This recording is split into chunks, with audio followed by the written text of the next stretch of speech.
90억이나 되는 강남 건물을 실투자 8억 조금 넘는 금액으로 매입하신 거면은 도대체 어떻게 된 거죠? 안녕하세요. 삼성동에서 부동산 하는 언니들 3번입니다. 오늘은 저희가 실제 중개한 사례를 가지고 왔는데요. 건물을 구입하시려는 분들이 대출을 껴서 매입을 할 때 어느 정도까지 진짜 대출을 받을 수 있을까 많이들 궁금해 하시는 것 같아서 오늘은 저희 그 실제 사례와 연관지어서 좀 소개를 해드리려고 해요. 저희가 작년 말에 잔금을 한 건물이고 매가는 90억 정도 됐어요. 실제로 들어간 자금은 8억 1,600만 원 정도 됩니다. 아, 그거밖에 진짜 안 들어갔다고요? 네, 실제로는 8억밖에 안 들어갔습니다. 그러면은 그 90억이나 되는 강남 건물을 실투자 8억 조금 넘는 금액으로 매입하신 거면은 도대체 어떻게 된 거죠? 대출을 엄청 많이 받으신 거 아니에요? 네, 대출을 좀 많이 받으신 편인데 사실 이분은 필요에 의해서 이거를 매입하신 분이라 다른 분보다 조금 레버리지를 많이 일으키셨어요. 딱 일목요연하게 좀 서머리식으로 좀 정리를 해볼게요. 매가는 90억이고요. 매가에다가 저희가 건물분 부가세 2억 162만 2,469원 그리고 공과금에는 취등록세 그리고 수수료 뭐 여러 가지 법무 비용이 포함됐고 네. 그게 5억 1,696만 5,990원입니다. 보증금이 여기는 10억 정도 좀 많이 있었어요. 은행 대출을 79억을 받으셨고요. 계약금을 6억을 내셔가지고 실제적으로 낸 비용은 8억 1,858만 8,459원. 당시 잔금 치를 때 들어간 돈은 8억 1,000만 원 정도 가량 되지만 나중에 건물분 부가세를 환급받기 때문에 2억 162만 2,469원은 또 이제 제외하게 됩니다. 빠지게 됩니다. 여기서 중요한 포인트는 은행 측에서 그 다음날 2억을 바로 이제 상환하라고 얘기하는 조건이었기 때문에 실제 들어간 금액은 8억 1,696만 5,990원입니다. 근데 저희가 좀 차근차근 설명을 좀 해드릴게요.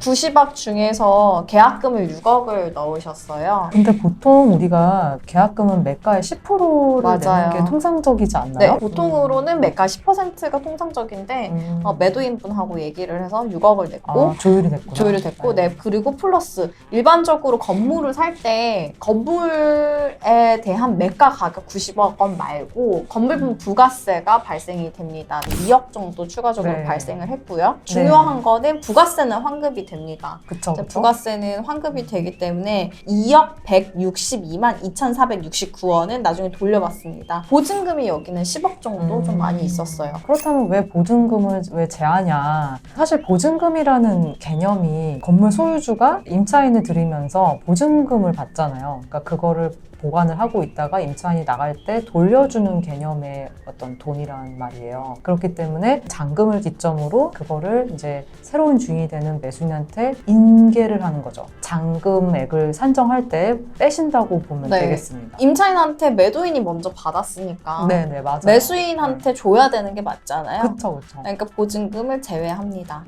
근데 여기서 여러분들이 잊어버리시면 안 되는 게 실제로 공과금이라는 게 발생이 하거든요. 90억 건물이다 하면 90억만 필요하신 줄 아는데 실질적으로 더 추가가 될 부분들이 취등록세, 등지세, 임지세, 부가세, 교통비, 법무사 비용 뭐 이런 거 총 다 합하니까 그 비용이 5억 1,600만 원 정도 됐어요. 상당하네요. 그러니까 90억에 건물분 부가세를 얹고 추가로 5억 1,600만 원 정도의 공과금이 든 겁니다.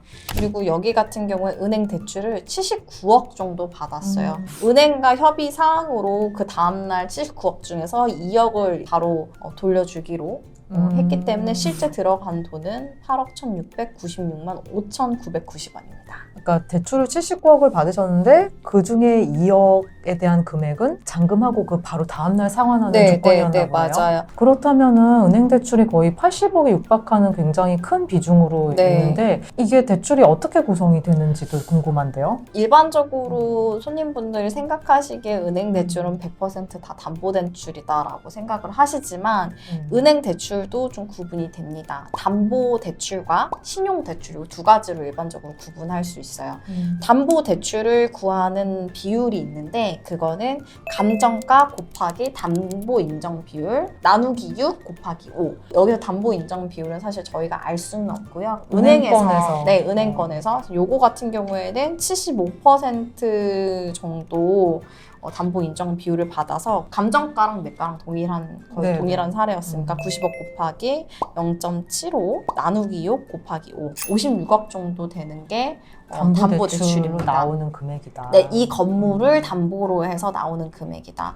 그러면 저희가 79억을 이제 받았다고 했잖아요. 네. 79억에서 56억을 빼니까 23억이네요. 23억이 사실 신용대출이야. 근데 음. 23억은 일하는 금액, 신용대출 금액은 음. 좀 어마어마한 금액이기 때문에 그렇죠. 그럼 이분은 어떻게 또 맞아요. 하신 걸까요? 이게 은행에서 쉽사리 본부에서 이제 승인을 안 승인해주기 해주시는. 어려워서 저희는 이제 신용보증기금에 보증서를 끊었어요. 아, 일부를 네. 거기서 보증을 해주도록. 맞아요. 네, 보증서가 무슨 뜻이냐? 거의 담보랑 비슷하다고 생각하시면 돼요. 그러니까 신용보증기금에서 담보를 해주는 거니까 실질적으로 23억 중에서 또 10억이 사실 빠지잖아요. 그렇네요. 10억이 빠지면 실질적으로 이분이 신용대출을 13억. 하신 거는 13억이에요.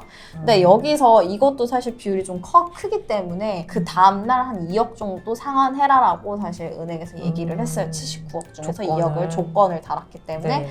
실질적으로 신용대출의 비율은 11억 정도 됩니다. 정리를 하자면 56억 정도가 이분의 담보대출 비율이었고 10억이 신용보증기금에서 이제 보증한 담보였고 금액이고. 네, 금액이고 11억이 이분의 신용대출이 되는 겁니다.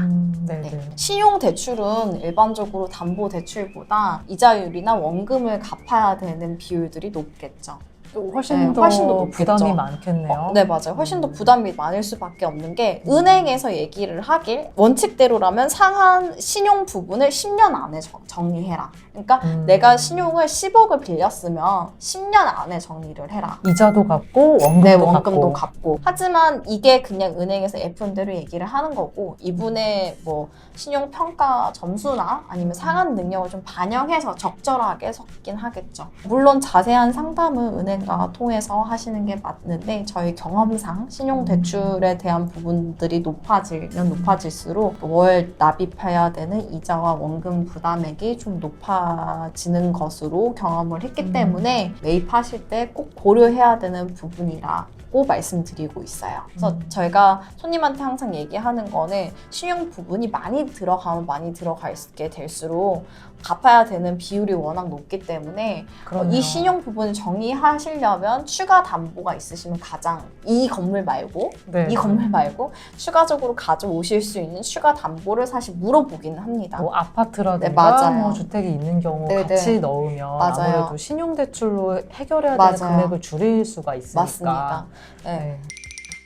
이 건물 같은 경우에는 실제로 이제 이 건물을 향후 사용할 목적으로 실제로 투자보다는 사실 실사용 목적이 높았어요. 그렇기 때문에 레버리지를 많이 일으킬 수 있었던 건데 저희가 손님들한테 얘기하는 부분은 각자의 레버리지의 상한가는 좀 다르다고 말씀을 드려요. 그러니까 무슨 뜻이냐면 어떤 분들은 좀 노후를 위해서 안정적으로 살고 싶다라고 하시는 분들은 당연히 레버리지를 좀 줄여야 된다고 생각하시고 실질적으로 난 어떤 걸 운영을 해서 필요한 목적이시다라고 하시는 분들은 좀 레버리지를 높게 적정하게 비율을 섞어야 된다. 그러니까 그 뜻은 뭐냐면 개인에 따라 레버리지 비율은 달라진다라고 꼭 말씀드릴 수 있어요. 그래서 은행 대출을 일으키기 전에 본인이 감당할 수 있는 몫이 어느 정도 되는가를 먼저 생각을 해보시고 건물 투자나 사용할 수 있는 건물을 매입하시는 게 저는 적정하다고 생각합니다. 이 대출에 대한 부분은 각자의 어떤 매입 목적성이나 개인의 어떤 뭐 신용 상태나 이런 거에 따라서도 많이 달라질 수가 있어요. 그래서 저희 3번과 상담을 하시면서 은행권과도 연계해서 같이 진행을 하시면 더 정확하게 그 파악이 되실 거라고 확신합니다. 이번 내용이 도움이 좀 많이 되셨으면 좋겠고요. 저희는 또 다음 시간에 또 다른 테마로 또 찾아뵙도록 하겠습니다. 와우.